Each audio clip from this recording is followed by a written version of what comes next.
I'm going to introduce you to Corey Miskell, who is the Executive Director of the Latino Coalition for Community Leadership. So Corey, I'm going to let you take it away and introduce your panel.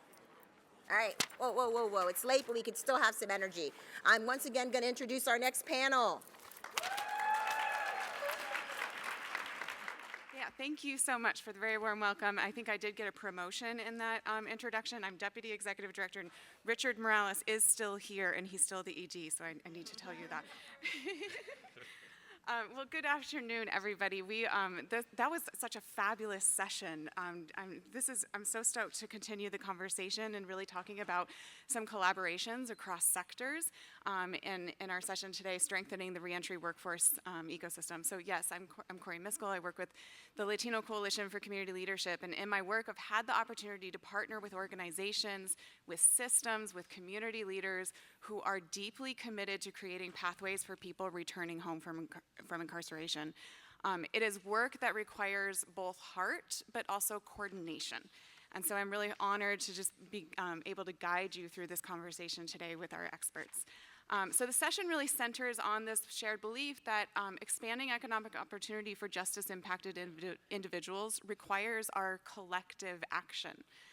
No single agency or organization is going to solve this problem, right? And so this better together approach is so crucial to our success. And that means alignment across city government, across workforce boards, chambers of commerce and employers, and government actors, all really working to build those pathways. So our panelists today each play a key role in that ecosystem, and together they'll help us explore kind of what's working, what's still needed, and how collaboration can drive lasting change. So I am thrilled to introduce our panelists. I will just name them briefly and then have them each do a deeper introduction. So Assata Thomas is representing the government perspective on our panel. Robert Cherry is bringing our perspective from the workforce development boards, and then Stephanie Ferguson-Melhorn is offering insights from the business and employer community. So thank you all for being here and contributing your energy. Thank you. So I just want to kind of start,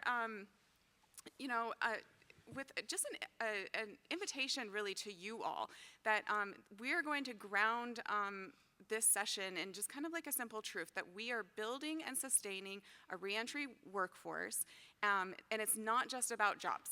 We need the jobs, right? And I think we heard that from the panel right before, but it's about the systems that work together to really open those doors, to reduce barriers, and create that real opportunity. So as you're listening to the session, we absolutely will have a time for questions, but be thinking about how is your organization fitting into that ecosystem and where partnerships might be able to amplify your impact.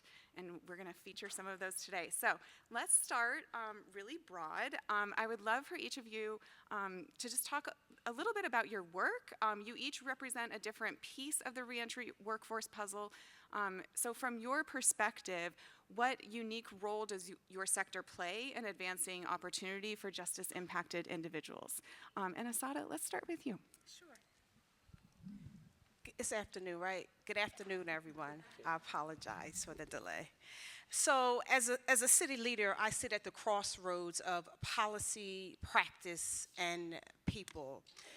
Through the Office of Reentry Partnerships, Philadelphia has the opportunity to position itself to look at reentry not as a side program, but indeed a central pillar to the Office of Public Safety as well as workforce strategies. And one of the ways that we do this is by connecting with persons who have been impacted, healing communities, and connecting employers to talent pool. We understand that the opportunity to work with persons who have been impacted is such a great way in which to boost their talent pool. We also understand through my office that one of the ways to do this is that we are building and supporting persons who have been impacted with cognitive behavioral therapy and intervention embedded within the workforce development system that we have entitled Gateway to Success, where we are supporting the person holistically. Getting a person a job is low-hanging fruit. We can get anybody a job. That's not the issue. how are we supporting persons and enabling them, building them so that they're able to sustain a job, a career. And so through the Office of Reentry Partnerships and as a city leader, I am so excited to work for our current mayor, Sherelle Parker, who is so vested in equity, particularly for persons who have been impacted by mass incarceration. Good afternoon, everyone, and welcome to Pittsburgh. I hope you all take advantage of, downtown here, the North Shore, everywhere you can go here, so definitely welcome. I'm Rob Cherry, CEO of Partner for Work. Partner for Work is the workforce development board for the city of Pittsburgh and Allegheny County. So we're actually two workforce boards under one 501c3. Our major role in reentry is one of a convener, a funder, a collaborator, a policy organization. Our role is to make sure that the systems are collaborating with each other. We have the infrastructure to go after large federal grants, so bringing that system together to make sure that agencies are supported in their work, that we're supporting them in doing the best work that they can do, what they're specialized at, is very important for our organization. But I think one of the main things that is one of our best roles or one of our most important roles is to really build the system in a circle instead of this a linear, did I get the job and we're done. We have to build these systems in a circle, understanding that people will come into our system, leave our systems, come back into our systems, all in an effort to kind of scaffold into the next role, into the next opportunity, into the next line of training that's going to build them up as a person. It's going to build that company up also. Good afternoon. I'm Stephanie Ferguson-Melhorn from the U.S. Chamber of Commerce, and please don't tell anyone in D.C. that I'm about to say this, but go Steelers. That's right. That's right. So at the U.S. Chamber of Commerce, we are the world's largest business organization, so it's our job to represent U.S. businesses on policy at the international, federal, and state levels. I have the pleasure of leading our workforce policy portfolio. In that portfolio, we venture to do three things. One, prepare the workforce of the future to be competitive once they graduate from the K-12 or post-secondary education system. Two, invest in the incumbent workforce to ensure that all workers have access to lifelong learning so they can continue to be competitive with emerging industries. And third, break down barriers to workforce participation. We know one of those large barriers are folks that are just as impacted, often have a difficult time breaking into the workforce or succeeding in the workforce. And so we are advocating at all levels to ensure that folks who want to and are able to be participating in jobs can do that, and employers, just like was mentioned in the previous panel, are good thought partners and in ensuring that all folks have an opportunity to succeed. And I'm very much excited for this conversation. Thank you. Thank you all. Asada, I want to go back to you. Cities are often sitting at the intersection of community needs and economic opportunity. How is your city working to make reentry employment a visible part of your local workforce strategy? Yeah, great question. So through the Office of Reentry Partnerships, three of the ways that I can think of offhand are we have a Gateway to Success program that I just mentioned prior, and that is our workforce development program. And embedded within that program are the harder skills, so to speak, show up to work on time, how does that happen, how to deal with conflict with your employer or coworkers, but also this cognitive piece that is so necessary. And it took me 5 years to build this because it was important to me that this was included because the cognitive piece is so necessary to success. And so that's one of the ways, that's the Gateway to Success program, workforce development. A second is through our neighborhood resource centers, NRCs. Neighborhood resource centers are local hubs wherein persons who have been impacted can report right in their own zip codes. And within these hubs, there are the opportunity to connect with their parole or probation officer, as well as receive wraparound services. So what type of services? There are legal services that are available. There are certified trainings. There are case management. And so that's another way in which we are providing services in Philadelphia. And the third thing was, I look at my notes. Oh, just alignment with other agencies, right? One of the biggest things that I think we all talk about and intentionally do is de-silo. And how do we de-silo? And there's such this intentionality that has to happen. And so what we are doing is intentionally de-siloing, having conversations with other agencies. There's nothing new under the sun. And so how do we take what we know, all of this information, how do we take it and synergize it one with another so we're not stepping on toes, but rather building out clear infrastructure, building out clear lanes where you're in your lane, I'm in my lane. When those lanes intersect, though, it's powerful because we know what the other person is doing and can do a successful, warm handoff, if you will, to one who has been impacted or to another agency that's embedded within this, these services that exist. So those are three of the ways that Philadelphia is tackling how are we staying connected.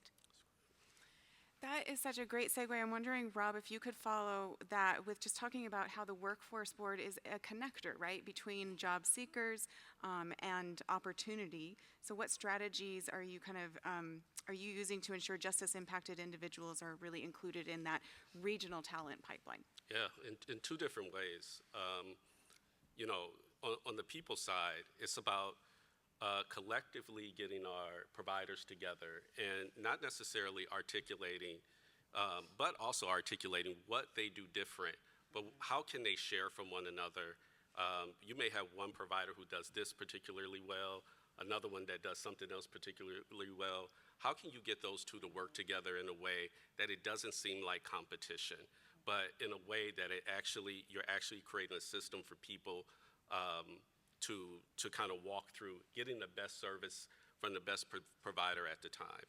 And on the employer side is really lifting up our returning citizen population as true assets. You know, not as always someone that you have to take a chance on or that may come with, you know, you may need to polish them up a little bit, but as people who are extremely motivated, you know, ready to go to work and will produce for you. And so we lift up also things like the work opportunity tax credit. We train employers on that.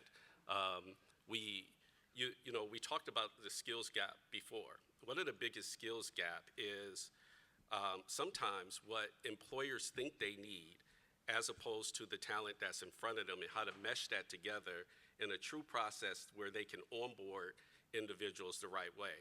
And so over the past 10 years, we've had a labor market where, you know, talent has been plentiful. And so employers could just go grab the top candidate, the most trained candidate, and put them in a role. That's not our labor market anymore. It's getting tighter and tighter every year, and employers are less skilled at actually training the talent that they have at the door. And so that's something that workforce development boards are really good at in regards to technical assistance on both sides to bring that system together so that they understand where the pipeline is from the talent side, and then that the talent side understands what the demand side really needs also. That's fantastic. And Stephanie, I'm thrilled to have the U.S. Chamber of Commerce here. This is amazing. You guys have such an influential role with employers. Can you talk a little bit about how you're engaging them and helping business leaders to understand the value and the business case for hiring justice-impacted talent? Absolutely. So when I first became involved in second chance hiring or fair chance hiring in 2020, we knew, just as you said, that there was a significant labor shortage and skills shortage in the United States. But of course, in some pools, there is still a stigma around hiring folks who are justice impacted. And so our large goal in those days was to change the narrative, to really highlight that this is a very talented group of individuals who the data shows are most loyal to their employer when they are employed, and that they perform just as well, if not better, than their non-justice impacted counterparts, and they are less of a liability than non-justice impacted counterparts. So this is a good pool to hire from, and it will it will have a high return on investment for employers. Once we were able to shape that narrative and contribute to that positive narrative, we could see that employers were becoming more interested in becoming second chance businesses. And so I love to share this anecdote because I think it highlights a problem that we've been discussing today. We had a room full of our members at the chamber. And we laid out the case for second chance hiring, and we said, okay, how many of you would be interested in becoming a second chance employer? And all the hands went up. I said, okay, great. How many of you are hiring justice impacted individuals? And all the hands came down. We said, why is this happening? And the feedback that we received is either they didn't know how to engage in second chance hiring, or the process was too cumbersome. So now we're trying to attack this problem in two ways. The first is that we have developed a guide on our website that is a state-by-state resource that can help pair businesses with organizations that do job placement, training, or wraparound services for justice-impacted individuals in that location. It is not an exhaustive list, and if you are that organization, please reach out to me so we can add you to it. And the second thing that we're doing is, of course, talking to Congress and making sure that there are programs in place that will facilitate the hiring and training of justice-impacted individuals. Just like you mentioned, the Work Opportunity Tax Credit is a big policy initiative for us that helps employers hire individuals from often overlooked talent pools, including justice impacted, so we're pushing Congress to move that forward. Similarly, the Second Chance Reauthorization Act was just passed in the Senate earlier this month, and now we are hitting the ground really hard to make sure that it passes in the House. And of course, there are existing programs or newly implemented programs through H.R. 1 that provide training, like Workforce Pell or WIOA, which will hopefully be reintroduced this year. And we are working very hard to ensure that in implementation or reauthorization, that folks who are justice impacted are included in these training programs so that employers and workers can work together to ensure that those are leveraged by these talent pools. Thank you so much for mentioning some of those broader policies. I think those are really crucial. And I'm wondering if Rob and Asada, you could also speak to just what your entity's role is in developing and advancing that broader systems that support fair chance hiring. So I guess with the broader system, there's a few different things. One, we try to partner very closely with the Department of Corrections. We understand that, definitely reentry services start when individuals, land in our organizations and our job centers. But workforce development opportunities should really start while they're incarcerated already. And so from that perspective, we try to work at a statewide level. From the policy level, it's Work Opportunity Tax Credit. We want to make sure that that gets passed again.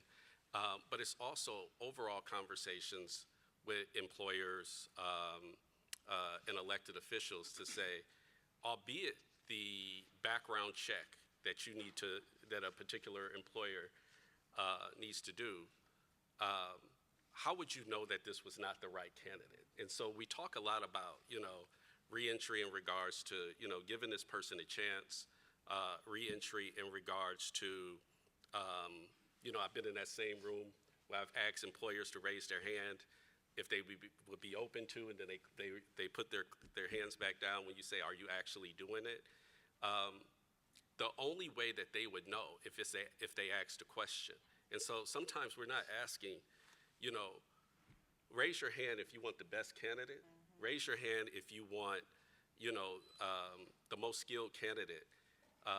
Because they wouldn't know unless they ask that question. If someone has a CNC operator license, it really shouldn't matter whether or not they've had a record or they've had a impacted past, in a prior time.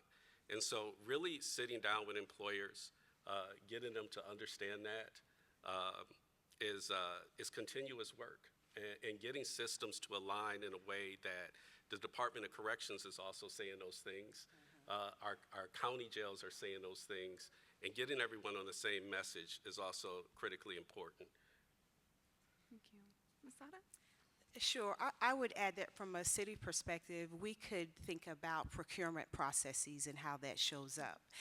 So instead of a pilot program, we could think about procurement with vendors, that it's embedded as part of the process, so that the vendors or the potential persons who are applying for an RFP, that part of that process is that they are engaging with a reentry organizations, persons who have been impacted, and then once they have procured the RFP, the proposal is that they're now reporting back in data. What does that look like? How is that showing up? So I think from a policy perspective, we can think about what are procurement processes in cities and states. Fantastic.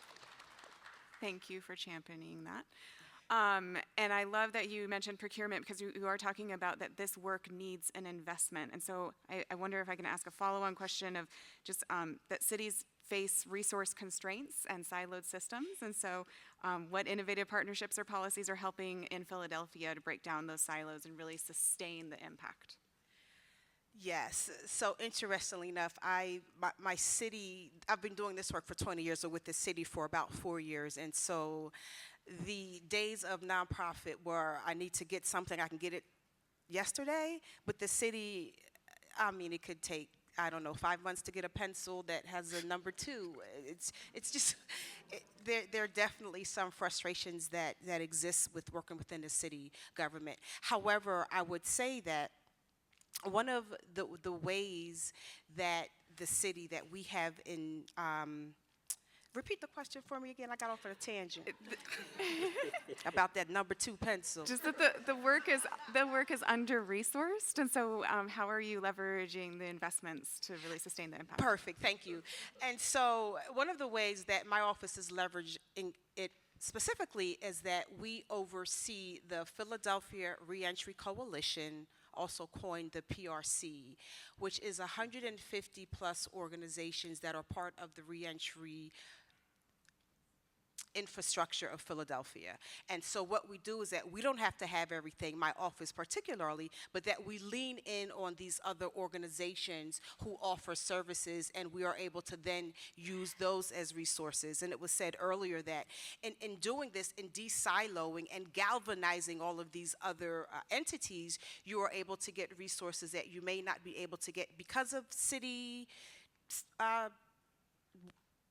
restrictions. I think that's a good word to use, right? Because of city restrictions, but you just lean in on your partners and use those resources. And then for the other things, listen, I'm an advocate, I'm a fighter, my name is Asada, that's what I do.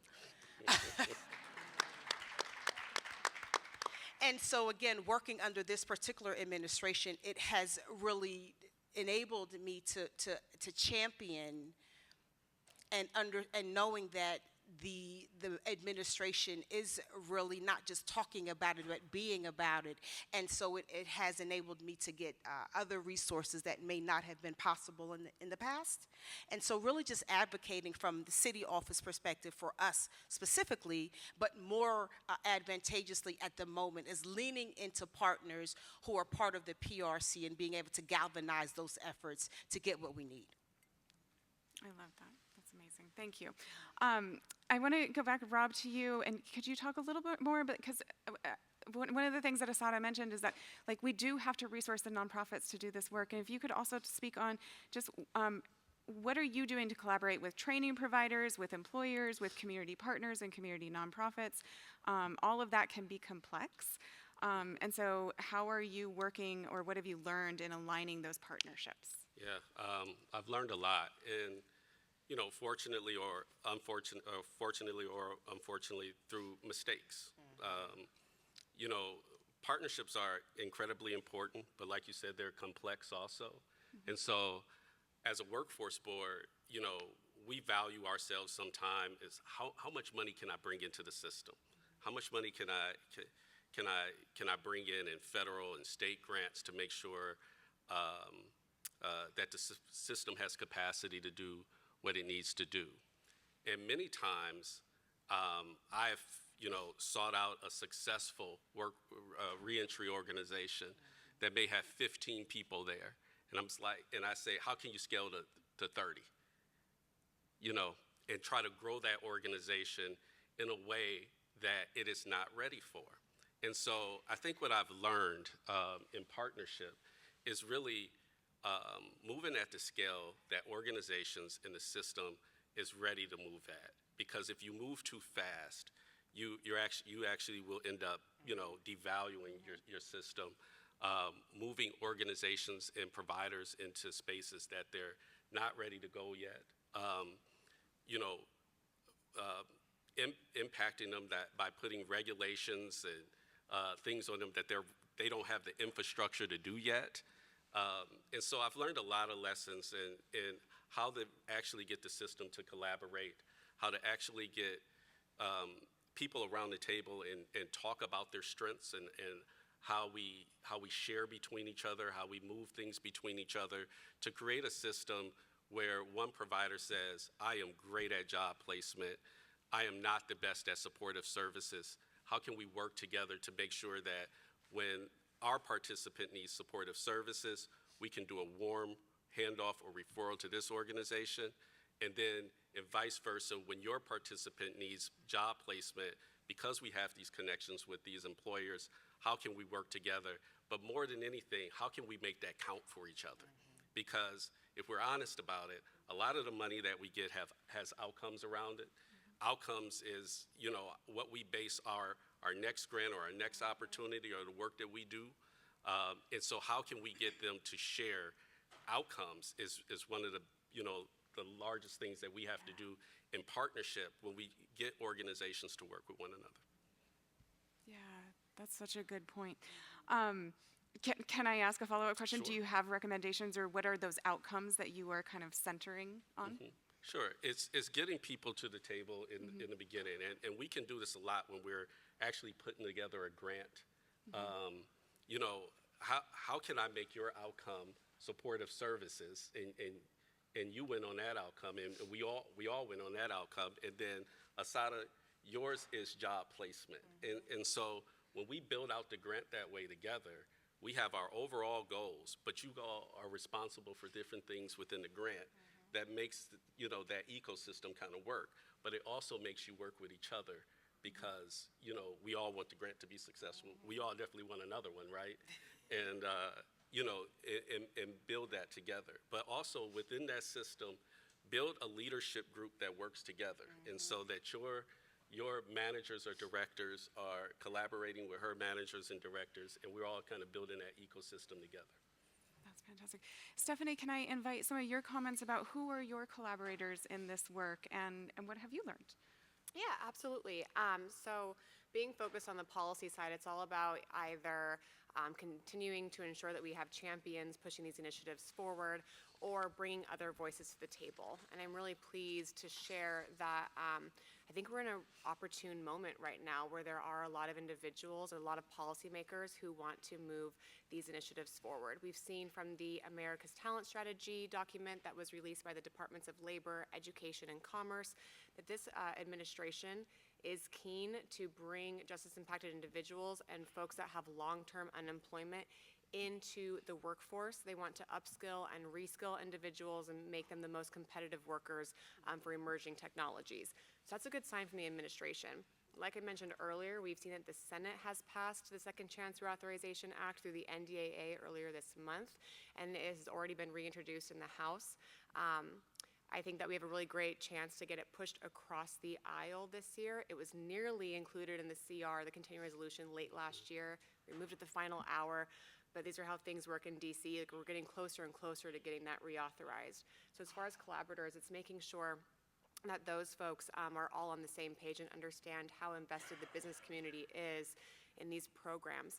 I think one thing that the U.S. Chamber could do as well is to hear more of the community partner voices or the voices at the state and local level to see what on-the-ground programming is working and where we can plug our members into these programs more effectively to really make this completely comprehensive.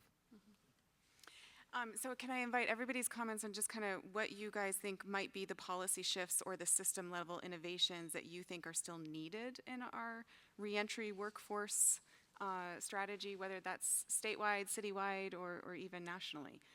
You mentioned so many great accomplishments and some really exciting initiatives that are in the works. What is there still to be done? Yeah, absolutely. The policies that I've shared so far, those are just pieces of the puzzle. If we get WOTC reauthorized, that's not going to solve any workforce shortage overnight. Second Chance Reauthorization Act needs to happen, but again, it's not going to solve anything overnight. These are just pieces to the puzzle.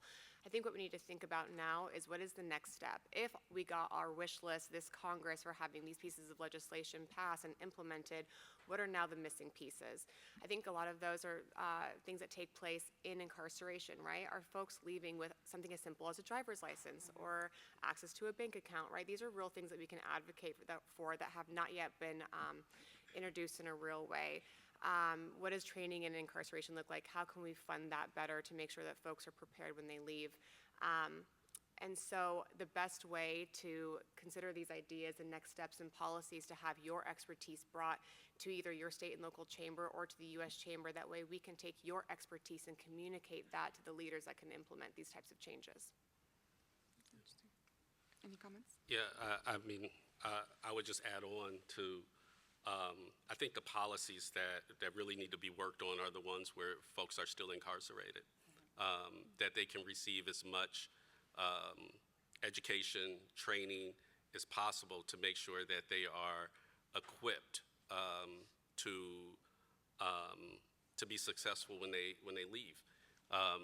There's very few Department of Corrections that are held accountable for recidivism rates, and so if that was in some way an outcome of theirs, not just to measure, but to actually work on with incentives built in, I think that you would see a lot of State Department, Federal Department of Corrections implement different programs to try to meet those goals.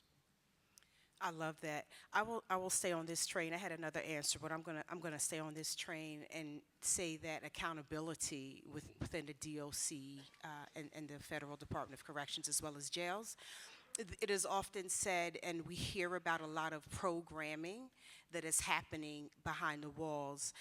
But in actuality, when folk come out, it simply is just not the case. And so I think that there needs to be some accountability that's happening. And I also think that in terms of reentry, we all know that reentry starts the first day a person is incarcerated. And so we talked about coming out with driver's license and social security cards and birth certificates and all of those necessities. But I also think that a tangible bridge, so that when persons are receiving these services behind the wall, what is the bridge when they come out? There has to be a connector and not just these siloed systems doing things inside. When they come out, like, now what? Where do I go? What is the connection? And so I'm saying accountability is one, and then what's the bridge when one is released?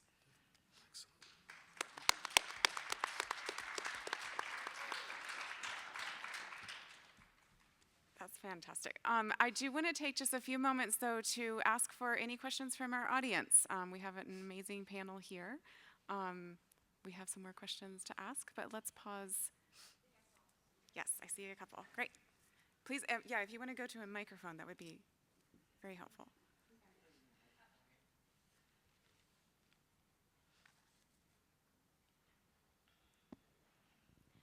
Hello. Oh, hi. Hi, I'm Jessica Cardot. I'm with Baltimore City.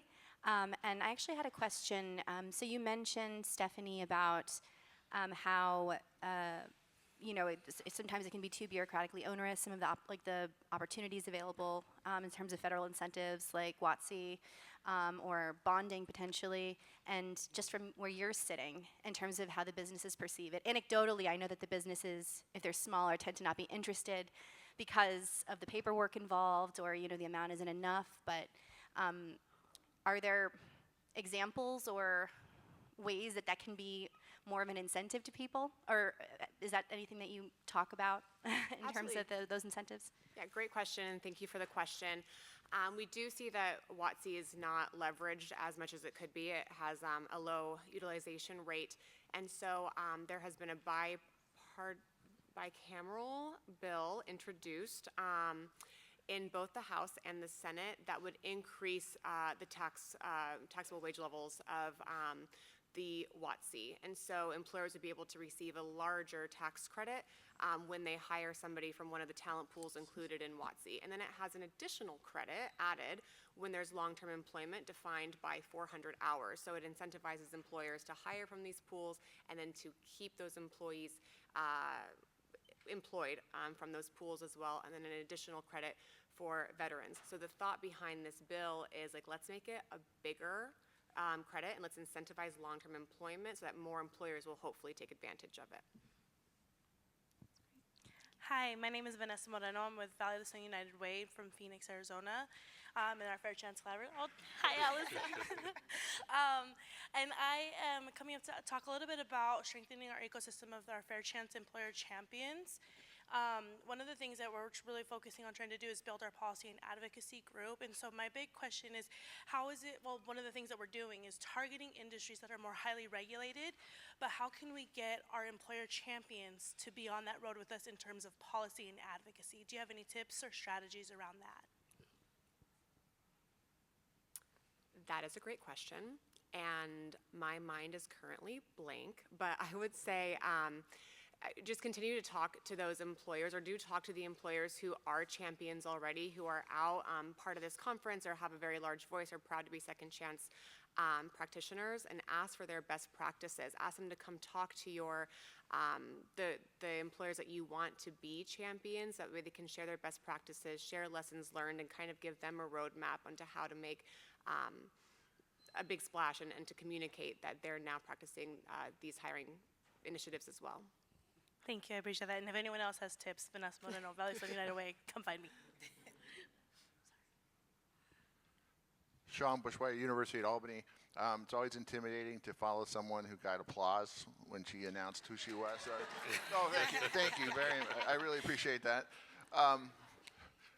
One quick comment and then a question. The comment was, and I really love the fact that the workforce centers are on the table. And in the past, when this first started out, you know, there was just different groups, different nonprofits trying to work with employers and people coming out of prison. But the workforce centers are all over the country, and if they see that as a mission, there's lots of ways to coordinate and share best practices and lots of things when the workforce centers step up, because it doesn't matter if you're happy, you know, every place has a workforce center. So a job center. So I really think that's a major change in the space and a place that could really grow and develop opportunities. Now, with respect to the WOTC that you've been talking about, I wanted to bring your attention to and get your feedback on this post by Jennifer Doliak, who's the Executive Vice President of Arnold Ventures, who's been a major funder in this space. And she wrote an op-ed a week ago, saying that WOTC, work opportunity tax credits, are a huge waste of money. A fascinating high-quality study shows that WOTC does not change who is employed at all. It's free monies to some big companies that take the time to fill out the necessary paperwork.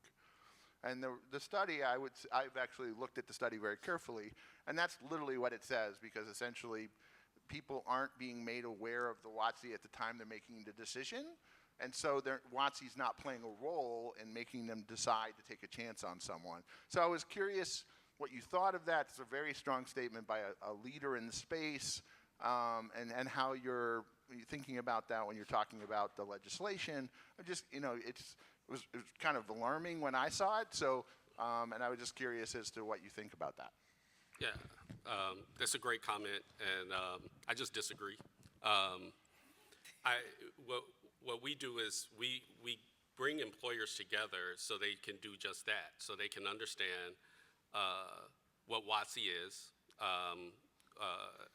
and the incentives behind it before they hire. And so we teach them how to fill out the paperwork. We teach them how to build the infrastructure to be able to take advantage of it. And that's why we do that. We hold workshops for employers to be able to do that, not for after they hire someone, but for prior to. And so I think that like any policy or any incentive, it could be used nefariously.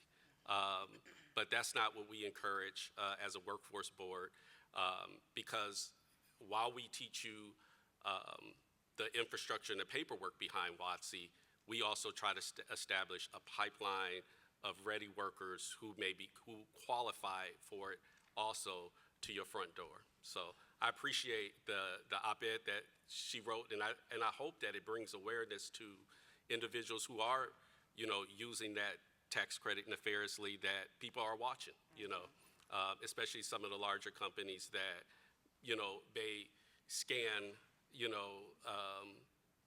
particular employees, that they currently have, right? Hello, my name is Rebecca Sauter. I'm from North Carolina. And I want to switch gears and talk about the second chance employment again. Part of the work I do, I facilitate classes inside some of the prisons in our state. And there is a lot of misinformation that goes around prisons and jails, but specifically prisons, because they're detached from the community for so long. And one of the misconceptions is that a second chance employer will hire no matter what your conviction is. And that is not true. They do not. And I think employers are hesitant to say, yes, I'm a second chance employer, with that being understood from the community that they will hire anybody with a criminal record, even if they have the skills, as if the criminal record does not account for anything, and in fact, it truly does. So I just don't know if you all have run into that situation. If so, how are you communicating the accurate information to the folks inside, to the folks in the community, as well as the employers? Yeah, we've definitely dealt with situations where people come home and either the institution that has released them or sometimes a PO has given them the wrong information, not only just about a particular employer, but about what are the resources that they have at their disposal once they're released also. And I think our role is just to give them the correct information. Where we find that an organization or institution is giving folks the wrong information, no matter what it's about, we go and try to educate that institution to make sure that they have the right information. Let them know that individuals that are being referred for them are coming in with the wrong information, and just try to, overall arm them with the best information that we can. And so, that's been our approach, no matter if it's, if it's second chance opportunities or other programs that people may want to get into, or, the same with employers. We will get calls from employers of individuals landing at their door, like we can't literally hire the folks with this offense. And so, same thing. Where we see where that connection is being made, where those folks are being referred there, we go back and try to educate that door. Hi, my name is Melissa. I'm from Community Food Bank of New Jersey. My question, Assata, you were talking about building the bridge between prisons into employment, and we've thought about this, and we hear about it all the time. I guess my question is, one, who do you call? And then two, what would constitute that your organization is really ready to do that successfully, so you're not setting your organization up to fail or anybody up to fail? Great question. Can you repeat the first part, please? Who do you call? Like, what sets that process off? Or, Yeah. or who, is it an elected official? I just wouldn't even know where to start. Yeah, that's a great question. I would say an elected official, or who is responsible for the main source of reentry in your city. You said from Jersey? Yeah. Where in Jersey? We're all over. Okay, so I would say, I think if New Jersey has the New Jersey reentry, Reentry, right. So I would start that process there, and then drill down into your specific community and start the process there, because there's so many tiers, right, and hierarchies in every institution, every place that you work, but finding that there is one person that can navigate that system best. But I do think that scaling it down small, you're all over Jersey, find one place that has the person that connects, that you need that connector, and then be able to build from there would be my advice. And then would you have any thoughts on what constitutes that your organization is ready for this? What constitutes an organization that's ready for this? An organization that has been tried, true, and proven. Reentry has become a buzzword over the last 10 or 15 years. And so everybody, reentry, reentry, reentry. But what I have found is that a lot of those organizations who are touting that they do reentry work, in fact, don't, or don't do it successfully or effectively. So I would first say, make sure that the organization, thank you, the organization that you are starting with has been tried, true, and proven. And for us, I talked about the 150 orgs, that we do vetting for these organizations. And so every year they have to be revetted. What's your specific demographic? What have been your outcomes? And so, remember, talk about accountability, that's on both sides. That's nice that you do all this, and the website is wonderful, and you look beautiful, but what have you actually done? And so I think that once you start having accountability and talking to organizations who are not afraid to be accountable and be transparent, that's where you start. Thank you. That was a great answer. Thank you.